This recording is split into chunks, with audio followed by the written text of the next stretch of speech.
Shenanigans, the foolery, the fuckery of it all. Shenanigans, the foolery, the fuckery of it all. Come on, SpongeBob.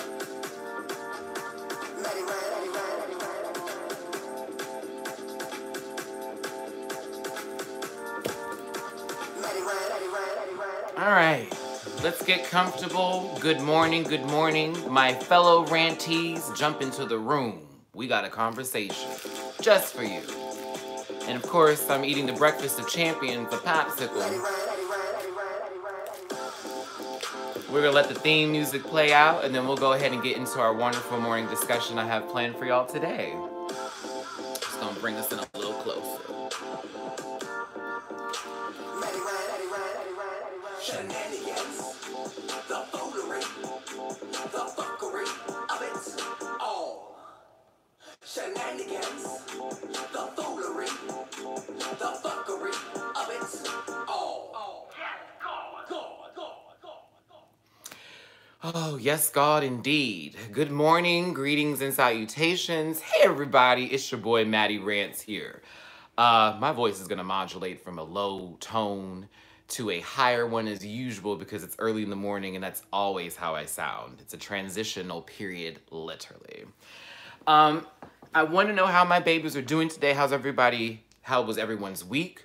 I want to talk to y'all about a couple of things here. A situation I went through yesterday that is a bit personal, and I wanted to share it with you guys because sometimes I always hear from you, Matt, what's going on? We haven't heard from you the day that you're supposed to post. What happened? But yeah, yesterday was a little bit of a sad day for me and had nothing to do with anybody messing me over or any kind of crazy stuff like that from the previous videos that we've done. But this had a lot to do with an anniversary date for me. It's every year on the same day. I just am not someone who is easily reachable. Like, I don't want to do anything. It just becomes that type of day for me. And then also I wanted to talk to you guys about just a self-worth type of conversation. And I had this feeling today, especially with talking to one of my friends, Randy, about, you know, how we value ourselves as people and where we stand when it comes to relationships with others and how that also affects our value. And we're going to use a lot of analogies with home properties today with that one. So this isn't a shady, messy, I got the gag type of conversation. This is a good morning talk. So with these lives, when I do go in the morning, y'all will get a little bit more inspiration from me. Because, bitch, when I wake up in the morning, I feel the spirit in my soul. And it's telling me to get up and do the damn thing, all right? Okay, now before I continue on here, y'all know I got that GoFundMe page up. We're trying to get Matty Rants to LA, and we are actually pretty on a slow, steady pace with the donations, and I appreciate everyone who's donated recently and those who've donated in the past. I love y'all so very much. That link is in previous videos. I don't know why I didn't attach it to the description. How dare I? But you can also look it up. So yeah, are we ready to start? Great. She's kind of hot in here. I'm going to go turn on the fan real quick. Give me 2 seconds. I'm just going to turn on the music. I don't like to leave y'all in silence. I always feel like, who would do that? It's like being at someone's house you don't even like, and they're like, I'll be right back now. Oh, y'all want another video?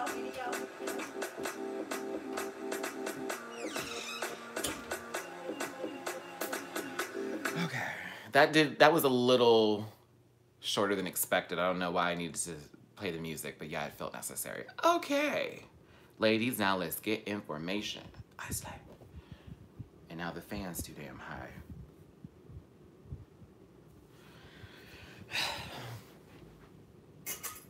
Okay, so currently the t-shirt I'm wearing is actually from my after prom in high school. And I would read to you what year I graduated, but then I'd be telling you a story as old as time. But no, this morning I woke up in a much better headspace than I did yesterday. Now the reason why I was like just not in my normal Maddie self, where I'm just a little happy, you know how I am, talking all the junk I do. Yesterday, October 26th, was the anniversary of my mother's death. And that is something that I'm still dealing with. It is her 7-year anniversary of her passing. I always get emotional when I talk about my mom, so I'm going to try to keep it light so I'm not crying on camera in front of y'all, because y'all know I cry. But yeah, every year on the 26th of October, I'm no good. I'm no good. I turn my phone on silent, complete silence. I actually, what's the one? Do not disturb is how I leave my phone. My phone's on do not disturb. It's on silent. It's on whatever. Don't reach me. Don't talk to me on that day, because it's like it's still the worst day in my opinion for me that I've ever dealt with in any life. I say like I've lived more than one life, but no, it's still just a really, really tough day for me. And I used to call my brothers on that day, and now I'm like completely separated from all that. I just can't. But it was really hard yesterday, and I dealt with a lot of you know, when you listen to a song or you see a movie or you watch something and it reminds you of someone or something in a situation, and you immediately get the memory in your head. Like, you know the feeling, you know that presence of that love that you had with that person. And sometimes that can also be negative emotions too, but I normally don't respond to stuff that I see or hear and think of people, oh, well, that reminds me of that person I hate. It's more out of love. And with my mom, we did so much stuff together growing up,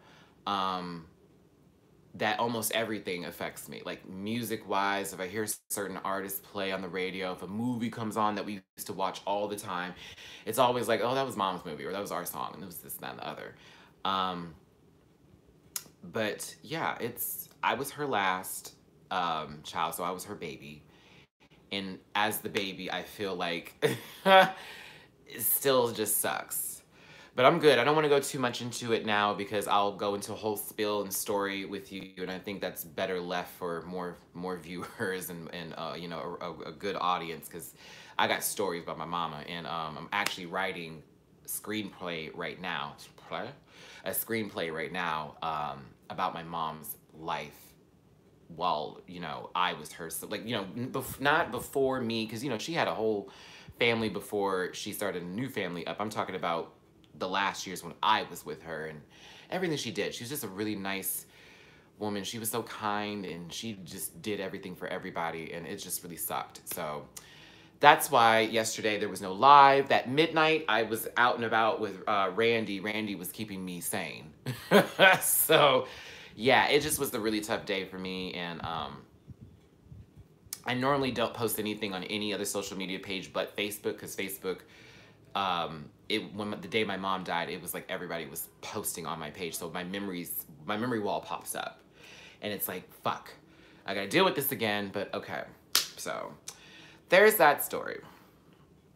But yeah, it was a really rough day for me yesterday, and I'm actually really handling this better now on camera than I thought I would, because honey, yesterday,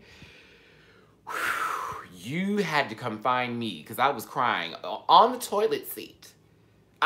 Let's be real, I was in the middle of making a passage to the portal of porcelain, okay? That's what we'll call the commode. And I promise you, I was on my phone, like we always are. I don't go in the bathroom without something to look at, because, child, at that point, I'm not going to stare at the ceiling and hope nothing gets there. Hey, KTV, good morning, baby. Good morning. Yeah, I'm doing an early show today to make sure y'all have something to watch today. I don't even know what I was looking at again. I was looking at something. Oh, I know what I was looking at. I was watching that Dr. Phil clip of that, the black girl who believes that she is actually Caucasian because there's no way she could be black and blah, blah, blah, blah, blah. It's just this really sad story.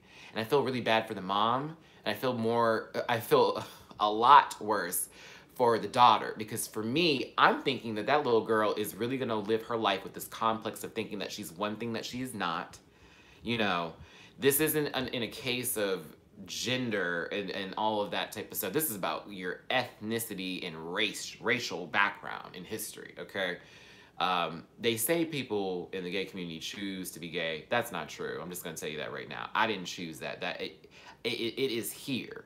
I don't want it. Listen, if I could be straight, you think I would choose gay? Let's be.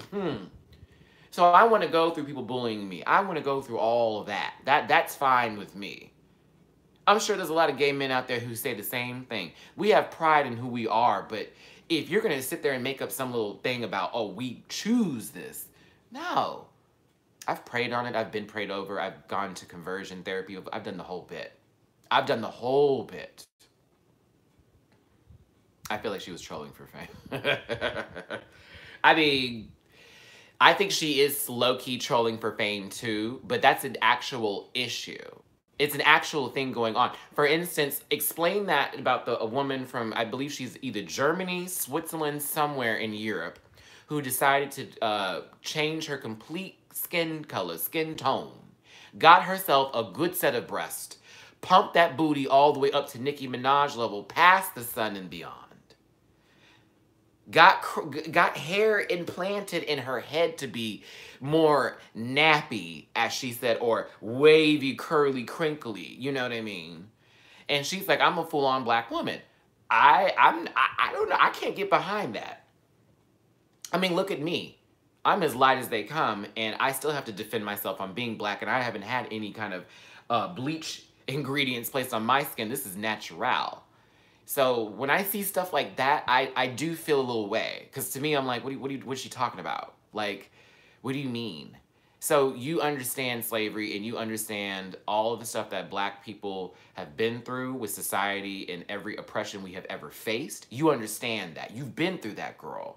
Because no, you haven't. You lived your entire life as a Caucasian woman in Europe, probably privileged for that matter, because, hello, you have surgery to pay for those bills. I know a lot of women who would like to have surgery on things that they don't like, that they should be proud of as black women.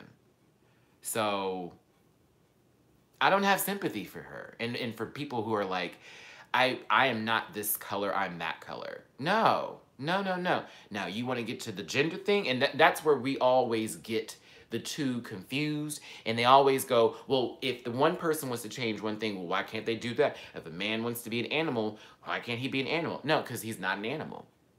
That's a difference. That's a whole nother species. He is facilitating that role. He wants to be in that position and say whatever sexual relationship he wants to be in. I respect that. That's what he wants. A pup? Is that what he wants to call himself? Cool with me. I'm not walking him and taking him out to piss and shit. That's not my job. But that's not the same level as gender identity. That's not on the same accord. And neither is racial. I almost want to call it racial profiling. But no, it's not the same. It's a bit different. And there are lines with that. And when you have people who say, well, when you take one thing, you open up the doors for other. True. Because when you ask a question, you can get more than one answer. That's just like in this situation here. When you place something out there, not every answer is going to be the same. So why is it you need to, where's the expectation coming from that you yourself feel in your heart that one thing makes up for everything? It don't. It don't. Hey, Amy. Oh, you're from Kuwait. Hey, Mama, thank you for tuning in. I wonder what time it is out there. Thank you for tuning in across the seas, Mother. I appreciate it. But I got off, I went into a whole racial tangent there. But, yeah, it just, we really do pick and choose what we like and what we don't like. I could put RuPaul's Drag Race as a firm example of that.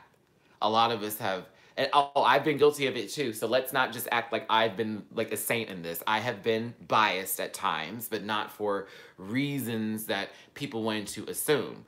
You know, at one point I was being clocked because they said, well, Maddie, you only root for the black girls on Drag Race. So you don't even like the white queens. That's not true. Girl, some of my favorite queens on the show are white, like Alyssa Edwards, Chad Michaels is actually one of my favorites. Trinity Taylor is everything. Oh my God, like the list can go on. You know who I fell in love with low-key after the season? Blair St. Clair. She needs more time on the show. I think she should come back for All Stars 5, in my opinion. She's very talented. There's a lot of queens who I like. I like everybody. But I root for my black girls because sometimes I feel like they're not being rooted for, period. Or they're being judged under a microscope because they are black. And because they are black people, they're being treated like, oh, well, their shit ain't as good. And yet the same person will walk out in the same object, item, dress, garment, whatever, and y'all praise that shit. Prime example. Um, we can all talk about we can all talk about certain girls on Drag Race, like when Monique threw off her wig and did all that, and she was just fumbling all over the words and all that type of stuff. That was shitty. Let's be real about it. It was shitty. The vixen rolling around on the ground though wasn't no better. But even worse than that to me is somebody who walked around the stage half the time, and then everyone's saying she slayed, she killed, she did this, she did that, and all this and the other. And I'm talking about Eureka. Y'all, that bitch for the finale walked around. Like, really think about that.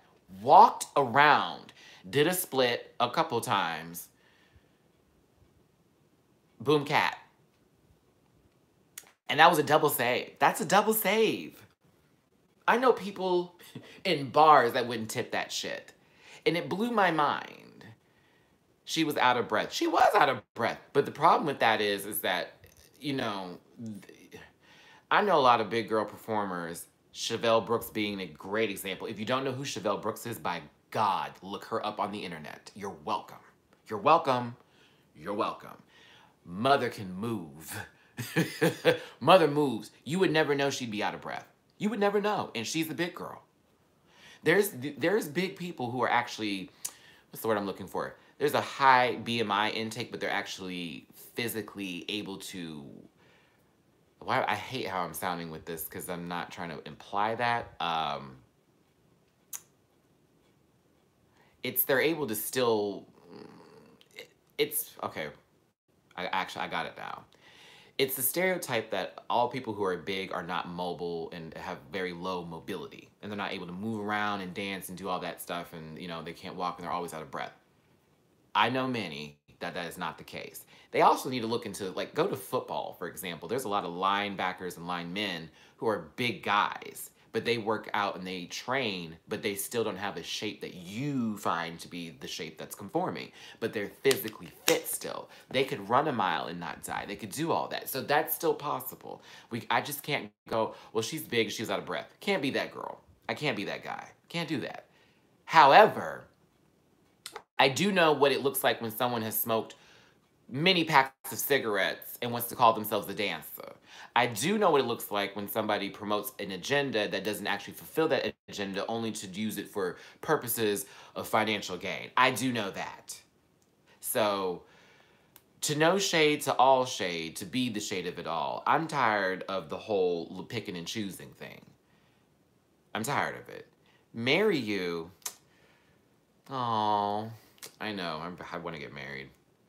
We'd have to get married in Hawaii.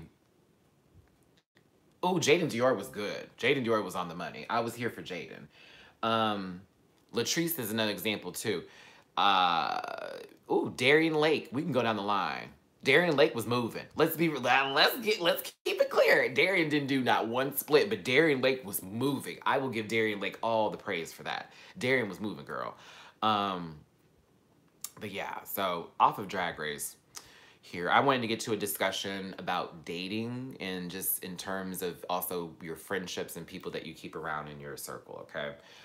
So, and this is funny because I was talking to a friend of mine this morning actually, and he brought up a really good argument when it comes to, you know, the people you surround yourself with and people you're interested in talking to, but they being, I guess, around a certain sort of people that have a bad reputation, and then you may be doing things that then cause you to have a reputation. So while we were talking about that, I'm just going to pull this in a little bit. I'm going to drop this down one more time. Yeah. I need my shoulders to be more advanceable in here. There we go.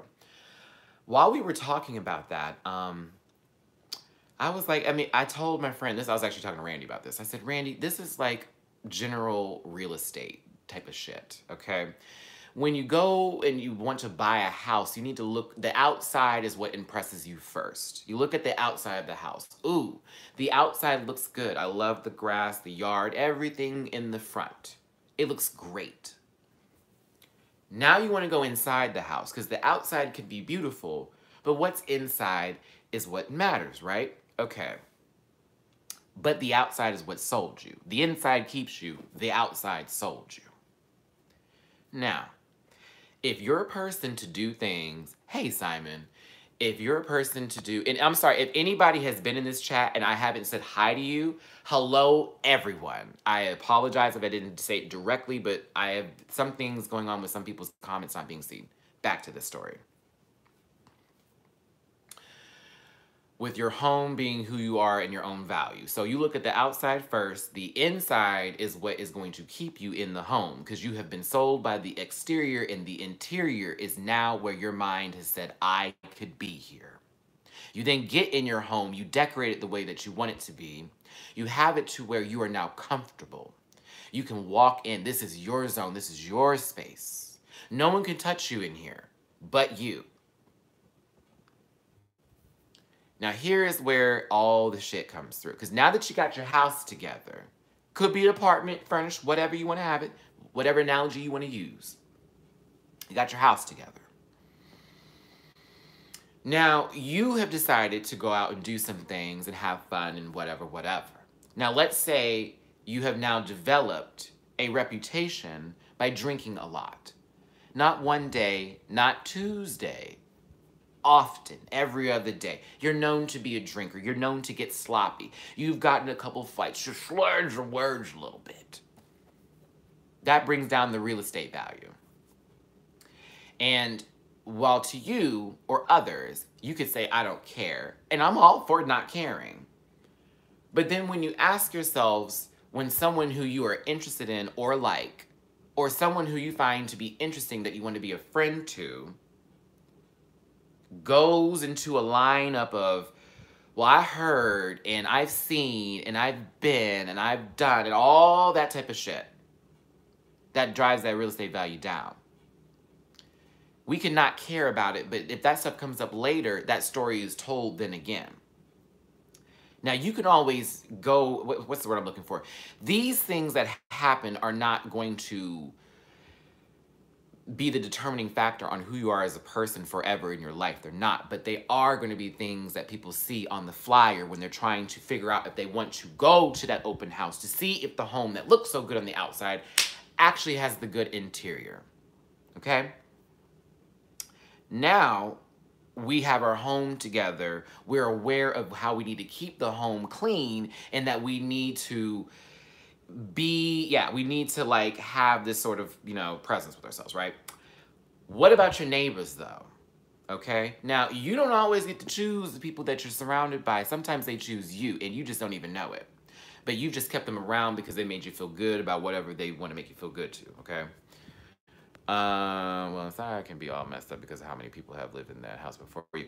But okay, that's a great example of what I mean by the interior too. Now, I was going to get to that, Paparito. I was going to get to that, but we could start there early. Now, I was having that conversation about your interior because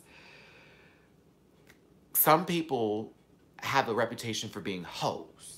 And they are like, why are people treating me this way or talking to me this way or doing this kind of way? I'm like, well, bitch, you have a high body count. There's nothing wrong with being sexual. Promiscuity is, there's an understand, I can understand where people come from when they, sex is their thing. I get it. But when it comes down to relationships, honey, the last thing I want to hear about is the 100 men that you've slept with. Or me going somewhere and then noticing you acting funny and then the conversation is always, oh, that's my ex. Or we used to fuck. Or I used to have with him. Or I used to be with her. That type of stuff. That's not a thing. I don't want that on the list. Don't put that on the listing for the house. Then again, I'd rather know up front than not know at all and walk into a situation thinking I know someone and I don't know them. But again, I'm not someone to judge them on their past. I have been with guys before who've never been with anybody. And I've also dated guys who've been very popular. As long as I took care of myself, my home, I'm going to be okay. And just like you would be doing the same. But back to this neighbors part of this. Because now we're still on the property still. We're on the property, okay? Do a little carol for y'all. So let's say you have some neighbors, and we're going to call these neighbors your friends. That's your community. That's who you roll with, okay? What they're talking about this morning. RCA's podcast, hey baby, we're talking about self-worth, self-value, and I'm using real estate as an analogy for the situation here. We start off with what we like when we see a home and how we need to look at ourselves as homes that people are looking at, okay? The exterior is what attracts people to you. The interior is what keeps people in. How you maintain after that is what holds those relationships. That is it, and that's basically the summary of it. But now I'm going the long way. Your neighbors are good. You need neighbors in your life. You don't want to live in a house that's just over somewhere and there's nothing there. You don't want to be that guy. Here's the thing. I understand people who are antisocial or who are introverts and don't have that many friends. I'm good for you. I'm an extro introvert. I like to be at home and be in my own little situation, but I do have to go out and be sociable. I can't just do that all the time. I have to do it every now and then, but I'd rather be at home. There are certain neighbors that you don't want to have on your block. And those are the ones who are going to bring you down. Those friends who are not there to uplift you, but are there to take you down or hold you back. The ones who can see your pain, but do not confront you with what is the issue to help you solve it. The ones who know there's a problem and sit there and go, that's not my problem. The ones who are not willing to listen. Those who have intentions that are not good. And those who may also have no intentions at all of anything. There's no care in the world, and their homes and their lives are all junked up. So you have a nice, pretty house, and you got a good interior, and your lawn is good. Everything is fine. But your next door neighbor, it looks like a crack den on the left, and on the right, the exterior is great. The interior is fucked. The whole interior is disgusting. It's disgusting. But your house looks nice. And you got these two on the side. So now you're trying to sell your house. You're trying to sell your house. And you drive past. The first house you see is one that looks really nice, but they left their blinds open and you can see a shitty home in the inside. Because you know, those who always look good but are full of it, honey, always break and show it, okay? Better yet, a better way to put it is a hit dog will holler. Normally people who always have the darkness on the inside, child, that light does show. You're going to pass by that house first. Then they see the house that they're looking at, which is your home. And they're like, oh, I like this house, but okay. And then right next to that is another home that's a crack den.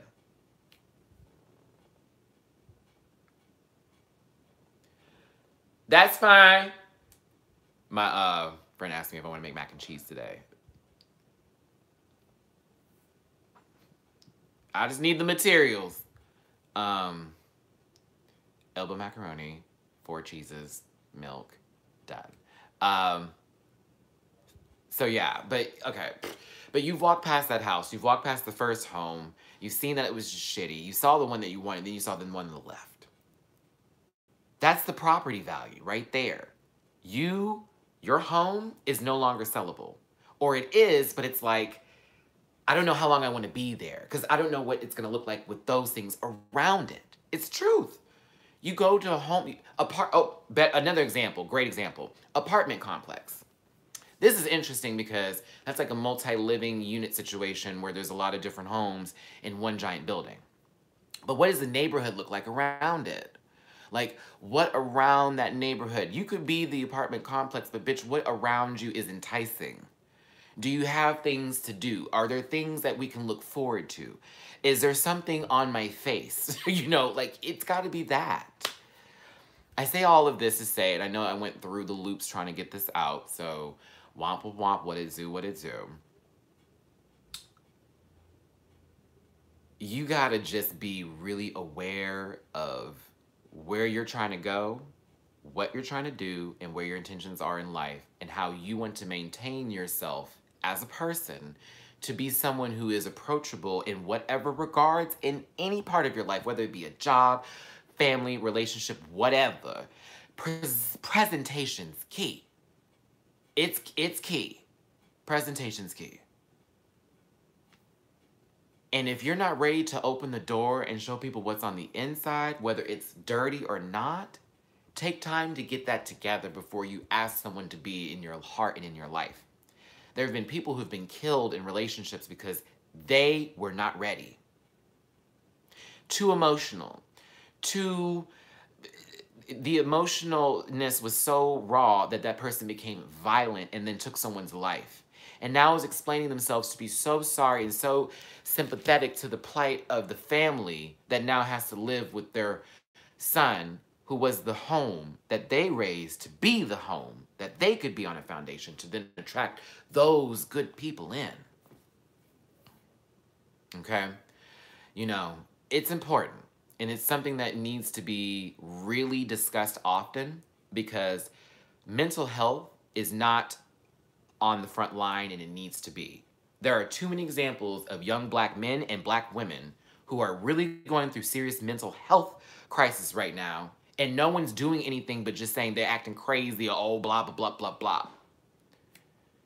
It's not cool. It's something they need help. They need help. But we also have to be willing to take help, to listen to advice, to understand what criticism is, constructive criticism, and then be better people that way.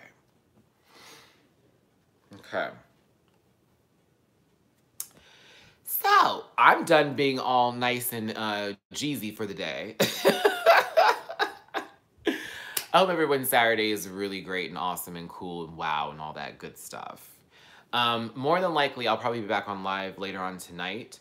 I don't see me having plans. If I do, and I'm not on tonight, y'all catch me tomorrow morning, Sunday morning. I'm trying not to burp. It really wants to come up, and then I had to yawn at the same time, and by me talking, I have now subsided it. Great. But yeah, just a little talk this morning. Again, listen, I'm not a doctor, clearly. But I'd like to at least share some love and some wisdom with you, whether it comes out in a jumbled piece of blocks that you can put together. I'm trying to help, okay? I love y'all so much. Hugs and kisses, all my best love and wishes to you. Go to the GoFundMe page. Thursday will be American Horror Story, episode 8, rant and review, recap.